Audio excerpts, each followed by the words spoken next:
Hello, and welcome to our panel on the new roles for agencies and supranationals and how to fund it. I'm McLellan, the SSAs and MTNs editor at GlobalCapital, and I'm very fortunate to be joined today by 8 distinguished panelists from a variety of borrowers and other institutions. Many of them will be familiar to you, and since there's so many of us, I'll give them a chance to introduce themselves as we work through the topics we wanted to address today. Around a year ago, we conducted a similar panel, and we discussed how coronavirus was changing the roles and responsibilities of institutions like yours, agencies and supranationals.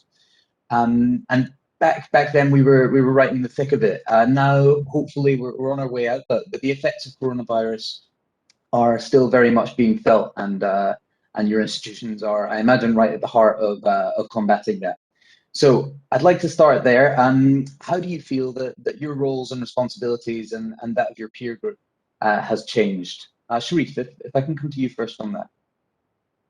Thank you very much, Lewis. My name is Sherif Ayoub, and I am the CFO of Epicorp. Epicorp being an MDB focus in the energy sector, and the projects in the energy sector tend to be of a larger nature. So what we have seen in 2020 that there is perhaps a funding gap that needed to be filled in this space.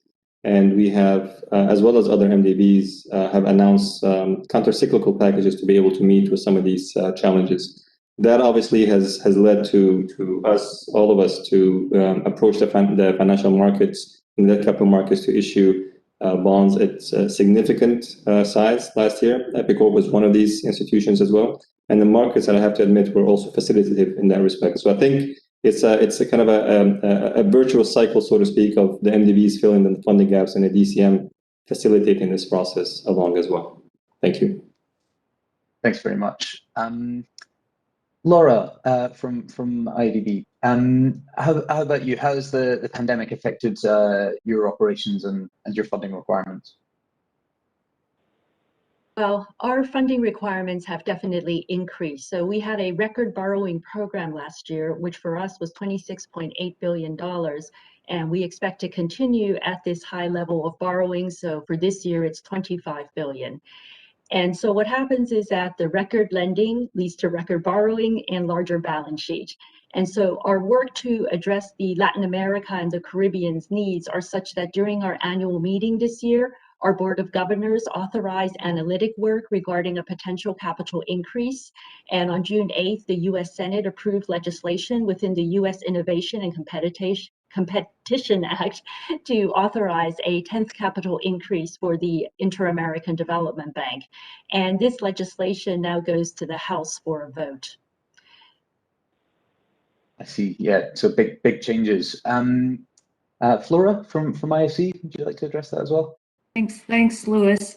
So in terms of our overall role as an MDB, I think our challenges are more, or our role is more urgent and more crucial than ever. I mean, we're really seeing soaring inequality, and with this pandemic, it's only exacerbated that. But ultimately, IFC is a little fish in a big pond, and so our strategy has really been enhanced over the last couple of years. We're focused on creating markets, and we're focused on mobilizing private capital investors and investments to increase our impact. And only in this way can we achieve our ambitious twin goals of poverty alleviation and increasing shared prosperity. And with this enhanced focus, we also have more focus on the poorest countries of the world and fragile regions, and tackling climate and gender inequality, climate change and gender inequality. With respect to our funding program, I would say that the size has been, unlike Laura at IADB, our size has not increased tremendously. However, the types of deals we've done have changed. So with respect to social bonds, we've issued a lot more. And in fact, we had changed back in March, we expanded our use of proceeds definition to include projects benefiting clients impacted by the pandemic. And then also, if you look at our tenors of our, if you look at the tenors or the maturities of our lending program, they've shortened a bit with our COVID response package and our global health platform. And so with those big initiatives on the lending side, we've seen a potential shortening of our bond program as well. Yeah. I think it's a good point that you touched on about the way in which the pandemic has hit some of the most vulnerable countries the hardest. Sorry, who have I spoken to? Eila from EIB. Would you like to jump in on this? Yes, thank you, Louis. We have a slightly sort of different situation. Our funding program has not really changed very much in terms of size. That's due to the fact that our pandemic response has been mostly based on non-funded instruments, i.e. guarantees, so little impact for us on the funding side. We saw some shifts though in terms of what we do. We have done quite a lot of health sector lending, particularly in the Southern European countries who were badly hit by the pandemic. This also showed in the numbers how much we issued of our sustainability awareness bonds, which include the social use of proceeds.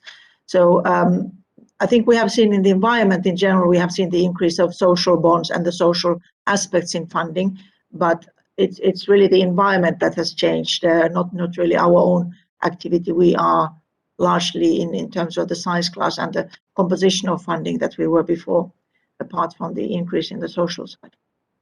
Yeah. Keith, can I come to you next? Keith Werner from AfDB. Yeah, how has the pandemic changed AfDB's role? Sure. Thank you very much, Louis. Nice to see everybody. My name is Keith Werner. I'm the head of capital markets and financial operations in the Treasury division at the AfDB. So I guess to take on the first part of your question first with respect to the role of the AfDB, I think that while the pandemic has impacted us in so many ways in our personal, professional life at the institutional level, the role of the AfDB will still fall under the 10-year strategy that we've outlined for us, which has two overarching themes, which cover inclusive growth and a transition to green growth. So those priorities will remain, and there is some intertwining, obviously, between the impacts of COVID-19 over time and those strategies that are the themes that fall under our strategy. We've seen crises like the COVID-19 pandemic before, not to this scale, obviously. But for example, in our own backyard in Africa, from 2013 to 2016, we had the Ebola virus epidemic, and that affected countries just across the border from the Ivory Coast. So Liberia, Sierra Leone, and Guinea, and so forth. And we had over 11,000 people lose their lives there. And of course, the economic impact was pretty severe, given that these countries were effectively shut down.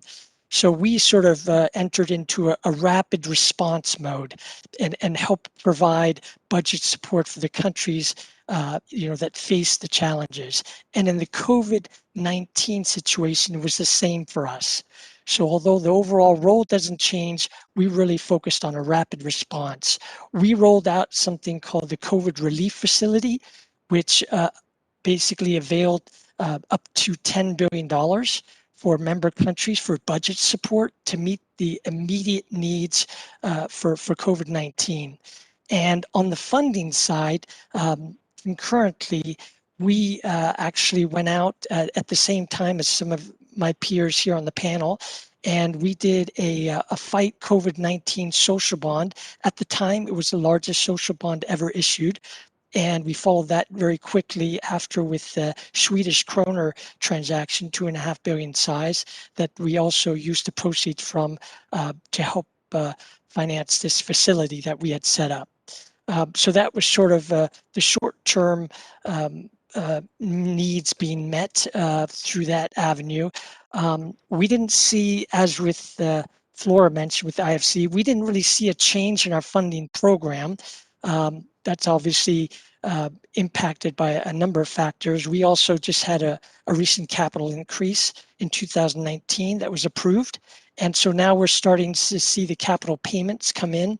And over the next 8 to 12 years, we'll see a steady increase in our funding program aligned with the increase in the capital. So that's sort of an overview of what we've done and how we've been addressing COVID and our plans going forward. Thank you very much. Thank you, Keith. Yeah, it's really been amazing to see the breadth and the variety of capital markets-based responses to this. You know, a lot of commonalities, but actually a lot of variety in there as well. Manuel, what about you and your institution? Thank you, Lewis. In the case of CAF, during the COVID-19, we definitely had to have a better understanding of our clients' demands and align those needs to our funding strategy. As my peers mentioned, obviously this led in CAF accelerating its process of creating a social bond framework. That had always been a medium-term project for CAF. However, given the COVID-19 situation, we decided to accelerate that process and came out with the social bond framework in May and did our first public social bond issuance. Not only that, obviously, as other peers have mentioned, we did facilitate in granting loans in a way that obviously benefited the shareholder countries that were in dire need. Excellent, thank you. And Otto, finally, on the borrower side, yeah, how has the pandemic affected KfW's operations? Yeah, thank you, Luis, and good afternoon, everyone. My name is Otto Weyhausen-Brinkmann. I'm heading the funding team of KfW. Well, the role of KfW is to improve the economic, social, and environmental living conditions in Germany, Europe, and actually globally. And this is true for good times, but also bad times. So in the pandemic crisis, the role of KfW on behalf of Germany was providing loan facilities and liquidity aid to corporations. So we actually worked on more than 100,000 individual loan applications and gave commitments to 50 billion euros. I think, well, to your question, have the role of agencies and supranational change? I would say no. It just underscores the important part of institutions from KfW and from the other panelists here. Has that changed our borrowing in 2020 and 2021? No, it has not. And the reason is that we actually worked on new funding options. We managed to get funding from Germany through the WSF, that's a special vehicle, up to 100 billion, and therefore our funding, our DCM funding was not affected.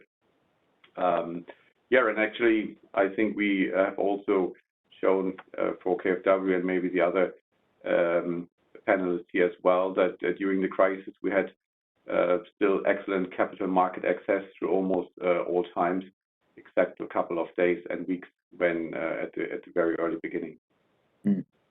Yeah, a really good point, I think one of the most substantial changes for capital markets anyway that's come out of coronavirus is the arrival of the EU as a debt financer of its budget, and we're just a week removed from the Next Generation EU program 20 billion debut, and I think it's got consequences for a lot of issuers beyond that. But Norman, I'd like to come to you first on this. Do you feel that the assets that the EU is issuing can become the default risk-free rate benchmark in euros, you know, in a way supplanting the bund? Thank you, Lewis. Interesting one. So I'm Norman from AfDB, based in Hanover. I'm the responsible SSA Flora analyst here. So in our view, it needs several things. So first off, they started with like 50 to 60 billion euros into the crisis, then funded the SURE program around 100 billion. And now with the NGU program, they're heading for 1 trillion. This is still less than Germany, France, or for example, Italy. So they need size, first off, to be a kind of benchmark or risk-free rate in the future. Then they need a liquid curve. So they have to fund on many years, like 1 or 2 to 30 all the time. And then it comes to an interesting part. What about the EU budget that was granting? Are they there still after 2026? Are they renewing the debt? And what is also very interesting, how will the Frugal 4 or somewhat Germany interact with the EU to avoid this debt union kind of. And a big advantage, obviously, for the European Union is that they are based on 27 member states, and the sovereign is only based on a sovereign rating. So everybody is relying on German bunds. So that is a sole rating, so to say. And there could be a big advantage, but it's a long way to go for the EU to become a benchmark kind of risk-free rate. Thank you very much.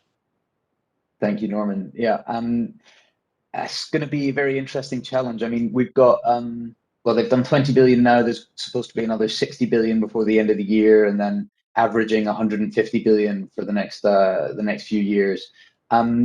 Otto, how do you feel that, you know, as one of the largest euro issuers, you're now, in a sense, competing for windows with a huge issuer like this? How does that affect your approach to the euro market?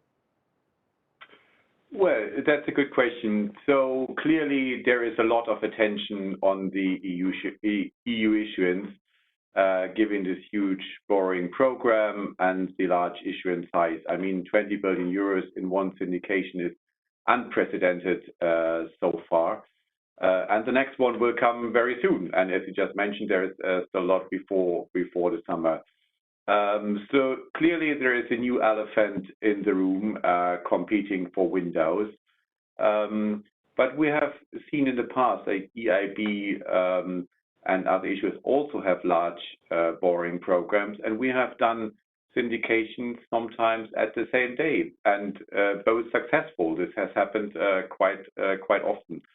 So I think the evidence from the SURE program has clearly shown that there is a great receptance of the EU. Now with the next generation EU, there's only one bond so far, with also a great reception of more than 100 billion of demand. So the start is already very, very promising. And I think it will not structurally impact the issuance of KfW because we have a very stable borrowing program and long-term investor relations in place since many, many years. I think the second point is that the SURE program has shown somewhat of a crowding in effect. So investors who have not been active in the SSA world and were more playing in the government bond world are now also focusing on the SSA world because of another new liquidity player in that part. And then third, actually, we are one of the largest issuers after the local DMOs in many of the local markets. So there's plenty of diversification potential if volatility or so could increase in the euro market. So overall, we remain very confident with the new elephant in the room and do not think that this will structurally change our funding. Excellent. Yeah, I think it is very encouraging, not just the amount of demand that we saw for the next generation EU deal, but also in the aftermarket, very little volatility. It's settled very, very quickly. I do think it's important to mention, though, that part of the reason it was so easily absorbed is that the European Central Bank is still providing a great deal of support, and I think more or less keeping net supply for the year neutral with its purchase programs.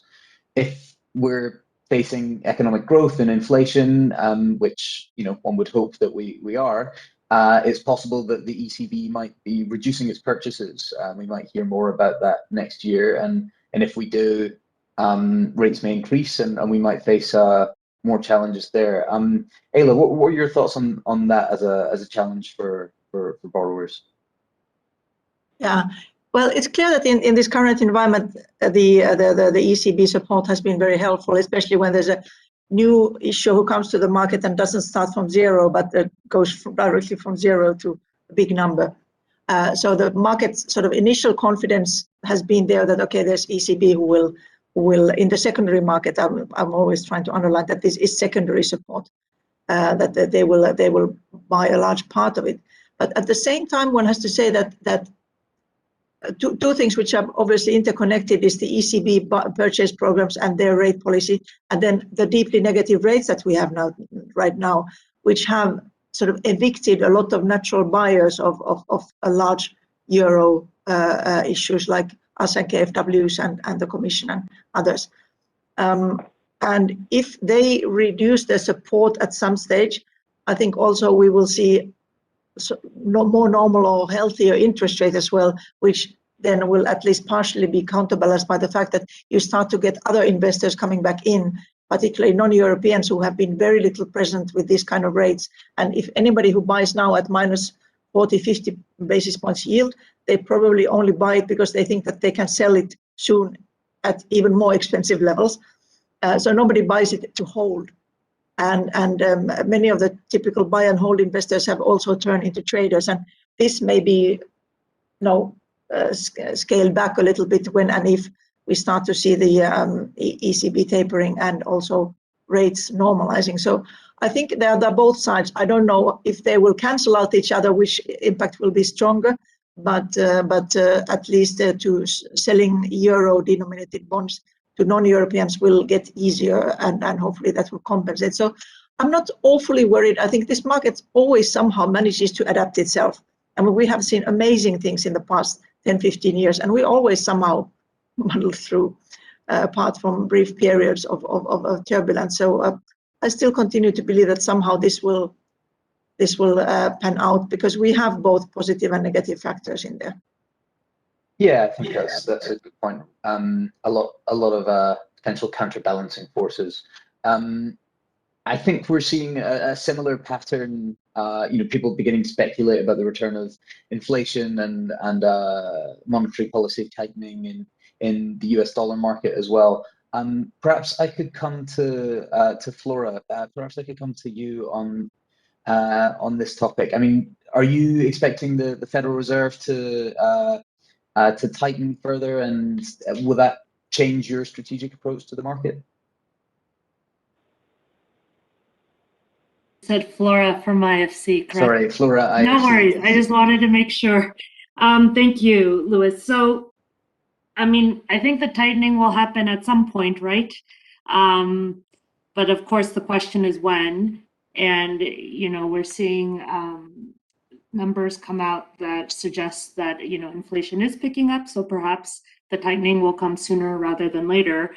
How does that affect our program? I think ultimately it depends where swap spreads are headed based on that tightening. But I would say where the concern lies is more on the potential volatility that the tightening causes, or the potential volatility of the potential tightening, how that affects our program. And of course, it makes it a little trickier to fund in volatile markets. But at the end of the day for IFC, because we are relatively on the smaller side, I think we should be able to weather this without too much concern. We do one, maybe two benchmarks a year. As you saw, we did our inaugural SOFR trade, so that's something that could be a positive as inflation creeps up. So being able to access different markets, I think, is definitely beneficial for all of us here who are issuing in various markets. Yeah, absolutely. I think a lot of people are talking about diverse borrowing instruments. Laura, anything you'd like to add on the strategic approach to the dollar market? Are you also looking at ensuring you've got access to diverse markets? Well, in regards to your question about strategic changes in the way that we use the dollar market, and also the Federal Reserve entering the tightening cycle. So for us, we don't see any strategic changes in the way we approach the US dollar market. The US dollar is our core currency of issuance because it's the main currency of lending as per our borrowers' preference. So we will continue to issue benchmarks across the curve, both in US dollar fixed and floating. So this would be the SOFR markets. So when you take a look at the Federal Reserve tightening, I think we have to take a look at the impact both on the actual level of rates as well as the swap spreads. So when you take a look at the swap spreads have tightened across the curve since the June 16th FOMC meeting. And so if the data stays strong, especially on the inflation side, and if the Fed signals tapering over the upcoming meetings, then potentially swap spreads could further tighten. So when you take a look historically, in the 2013 taper tantrum, swap spreads fell across the US dollar curve. For example, 5-year spreads fell about 20 basis points in 2013. So what potentially you could see is that credit spreads tighten further as a result of swap spreads tightening further as well. However, I also wanted to bring up the point that Eila raised in the euro markets is that if rates go higher, that's actually beneficial for many investors who primarily are fixed rate purchasers, okay? And I would also like to further comment in terms of what Eila says is that there's resilience in the market. Okay, and with that resilience, we will continue to see demand for HQLA assets, high quality liquid assets from many of the banking industry and banking treasuries. And we also see continued demand for high quality AAA assets, especially from central banks and certain other types of asset managers. Yeah, absolutely. All right, Manuel, anything you'd like to say on the dollar market as another predominantly dollar-based borrower? Sure. No, very similar to IFC. We also have 1 to 2 benchmarks on a yearly basis. We also did our inaugural SOFR bond a couple of weeks ago. But in terms of the impact that the tightening might have, I think 2 things have to happen. First, we have to see a material change in the rate outlook from the Fed, and that the hike starts earlier than expected, which would obviously impact swap spreads. The second thing would have to be the participation of bank treasuries, as they may reduce their exposure during the year. However, in 2021, we haven't seen them being very active. So if swap spreads do increase, we might see their participation in terms of having them been on the sidelines during 2021. So overall, I do think that SSA valuations will remain fairly well anchored if there is a tightening and maybe some degree of widening in spreads. But overall, in our USD funding strategy, this shouldn't change. Obviously, we have access to various markets, Japan, Australia, Switzerland, Mexico. So it's just a matter of timing for us. Yeah, absolutely. Well, I'd like to move on to the SRI market. It's become more and more important over the past few years, and I think it's obvious that the pandemic has really sharpened focus on it. I think almost all of you mentioned stepping up your funding efforts in ESG labeled sectors. Sherif, I'd like to hear from you about this. I believe you're considering entering this market. Yeah, thank you very much, Louis. Indeed, I think the big news for us, and we've announced it earlier on this year, is that Epicorp will come in green format this year. As with my colleagues as well, we do issue 1 to 2 benchmarks a year, mostly in conventional format, and we've used other instruments as well. For us, we have approved the ESG framework for Epicorp about 2 months ago, and this is actually big news. And the reason being is that we are an MDB focused in the energy sector, and as opposed to perhaps some of the other MDBs where they have executive directors on their board, the board of Epicorp is actually either the ministers of energy or the deputy ministers of energy. So for us to formalize and approve, and for our board, the ministers of energy, to approve the ESG framework for Epicorp with the capital E in it, I think is a watershed moment for this region. And we're going to move on that direction as well and issue it in a green format later on, hopefully this year. For us, it is an important milestone for this region. We don't need to issue in green. We've done fairly well without it in the past. But I think for us, we want to use that as a kind of a gateway to this region to have more green issuances, and essentially have the wheel where the demand creates its own supply and the supply creates its own demand in terms of green assets. We want to see the likes of the Aramcos and ADNOCs and QPs of this world, and even Sonatrach and Algeria and others issue in green format. So I think hopefully that will continue in the coming period as well. We are having commenced our investor meetings, and I think there's an excitement in the market of Epicorp coming. I always ask him just as a quiz, as a trivia, how many other energy-focused entities have issued in green format, not just in this region, but from around the world. And the answer revolves usually around one or two, and that is a correct answer. So we would be either the second or third issuer in the global space as an energy-focused entity that issues in green format. It's something that we're proud of, and we hope that other issuers in this region comes out. I just want to end with this statement that when we talk about the Paris Climate Accord and the net zero, it will not happen without the MENA region. That is very clear in my mind.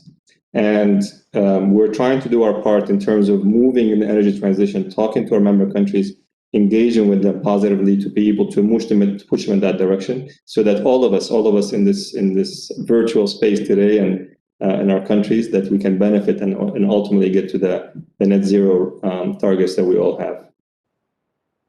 Yeah, really exciting development there. I think yeah, a lot of work to be done, a big funding gap, and it's exciting to see the instruments being developed that can help to fix that.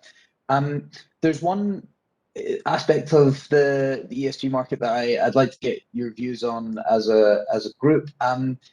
Sustainability linked structures, linked to KPIs and so on. That's become increasingly popular in corporate market, in the loan market. I imagine some of you use similar structures on the lending side. I'm wondering if it's something that that you're looking to implement in your funding programs as well, or if it's maybe not suitable for the SSA market, and perhaps why or why not. Keith, you got any thoughts on that topic? Yeah, sure. Thank you, Lewis.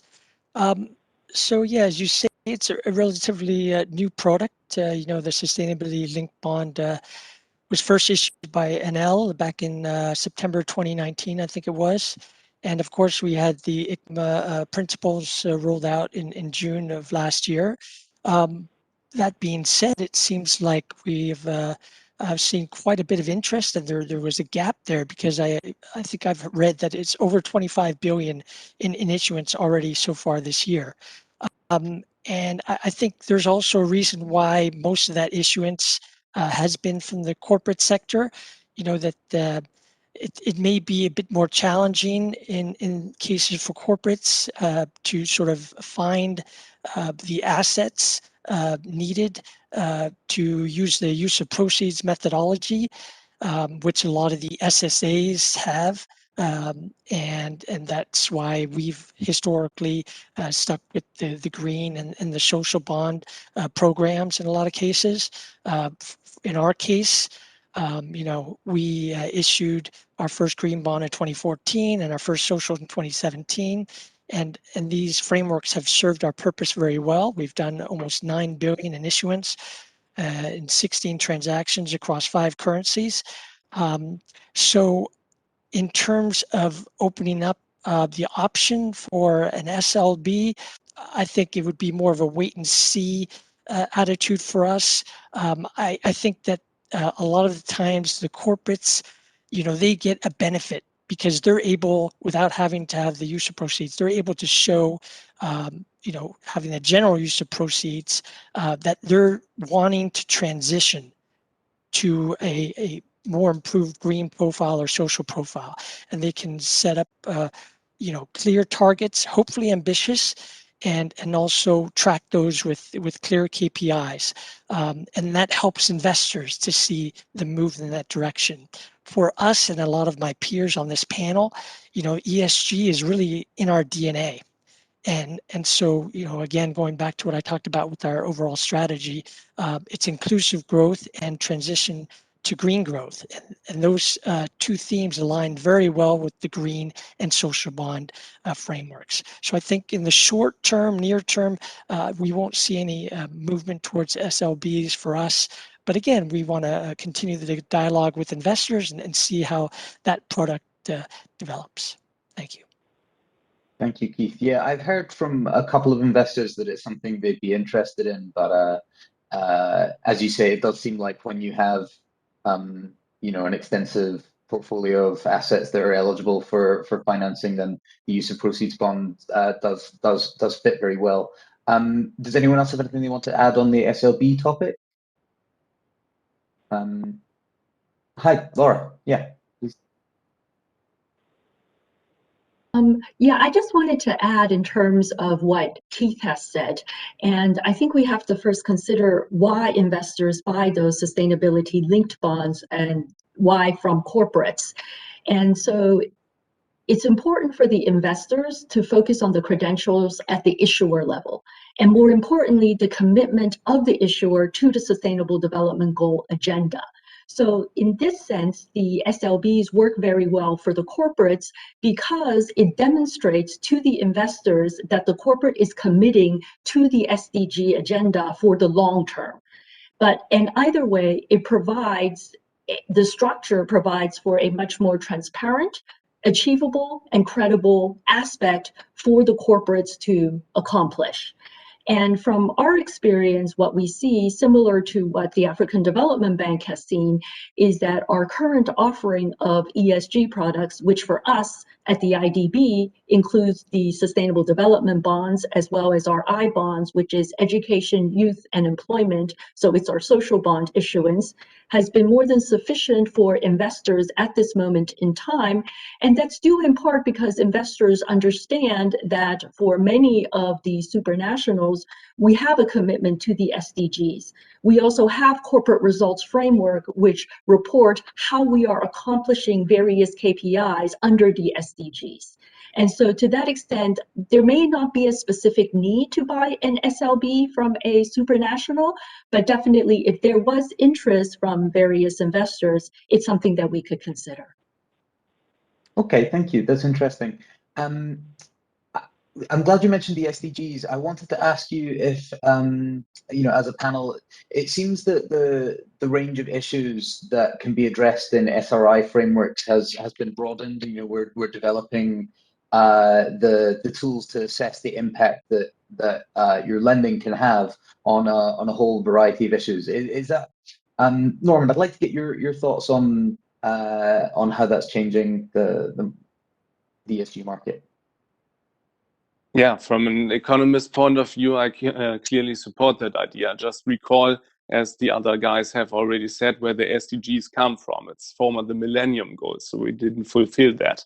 So first off, just think about all the innovations or related projects that have already come and will come in the future in the fields of SDG and ESG. It will then give an economic boost, in my view, with growth and job creation. So this process could mainly refinance itself. Just look at, for example, blue economy, where the Dutch agencies, which are not here today, who are involved in pumping water already, but by its very nature. So then we are clearly off and onshore already. And then if we talk about like clean oceans or waste management, just before the pandemic, it was very important. And just think about all the mess you find now in the woods when you go to work, or you find in the oceans. And we already have like ESG topics, indices, and I like to support the idea to have sovereign sustainability bonds with a kind of step-up coupon if governments fail to hit climate goals and sustainability targets. And kind of last remark on that one, we do not have a planet B, so economy and ecology really belong together and more than ever. Thank you very much. Yeah. Well, I think that leads us on to one of the questions from the audience. What issues do you think that ethically focused capital markets participants could be doing more to contribute to fixing the suggested inequality?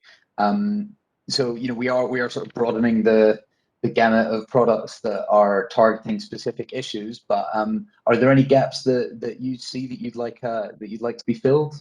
I don't know if anyone wants to jump in on that, or I can pick on someone. Flora from IFC, do you want to jump in? Sure. So I guess just to connect the previous question to this question, there are a lot of themes being added. Several years ago, the green buildings were added to the green bond use of proceeds. More recently, there's been focus on biodiversity and the circular economy. So I think those additions are all very positive because it allows from an issuer standpoint, more issuers to come in and issue with various themes. But of course, I think there is a concern for greenwashing or sustainability washing, if you will. And so I think one thing that's very important, in addition to standards and definitions and taxonomies, is the external reviewers and having legitimate external reviewers out there. And I think last count, there are maybe close to 100 external reviewers. And so really finding ones that are reputable. And I think that's something that could be improved upon in terms of improving this market. And then in terms of what participants can do, I mean, from an issuer perspective, obviously, I think it's issue more of these types of bonds, but with the framework, with impact reporting, and being very, very true to these, these definitions, because I think the most dangerous thing that can happen is, the greenwashing that could then make the market not legitimate, and it really could hurt those that are really trying to make a difference. Yeah, I think that's a really interesting point. Not just the types of issues, but the quality of the work.